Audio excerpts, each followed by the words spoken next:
Where the River Begins by Thomas Locker. Once there were two boys who lived with their family in a big yellow house. Nearby was a river that flowed gently into the sea. On summer evenings, the boys liked to sit on their porch watching the river and making up stories about it. Where, they wondered, did this river begin? Their grandfather loved the river and had lived near it all his life. Perhaps he would know. One day, they asked their grandfather to take them on a camping trip to find the beginning of the river. When he agreed, they made plans and began to pack. They started out early the next morning. For a time, they walked along a familiar road past fields of golden wheat and sheep grazing in the sun.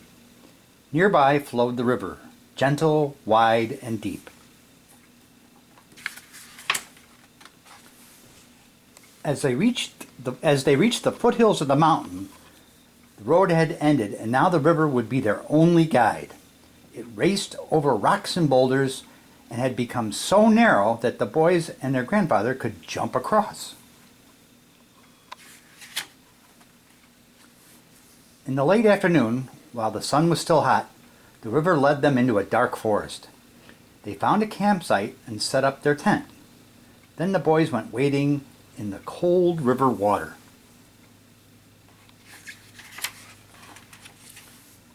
The first long day away from home was over. That night, around flickering campfire, their grandfather Josh told Josh and Aaron stories. Drifting off to sleep, they listened to the forest noises and were soothed by the sound of the river. Dawn seemed to come quickly, and the sun glowed through a thick mist. The boys were eager to be off, but their grandfather was stiff from sleeping on the ground and was a little slower getting started.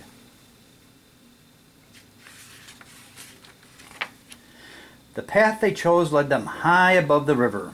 On a grassy knoll, they stopped to gaze around. The morning mist had risen and formed white clouds in the sky. In the distance, the river meandered lazily. It was so narrow that it seemed to almost disappear. They all felt great excitement, for they knew they were nearing the end of their journey. Without a word, the boys began to run. They followed the river for an hour or more until it trickled into a still pond high in an upland meadow. In this small, peaceful place, the river began. Finally, their search was over. As they started back, the sky suddenly darkened. Thunder crashed around them and lightning lit the sky. They pitched their tent and crawled inside just before the storm broke. Rain pounded on the roof of their small tent all night long, but they were warm and dry inside. In the morning, long before dawn, they were awakened by a roaring, rushing sound.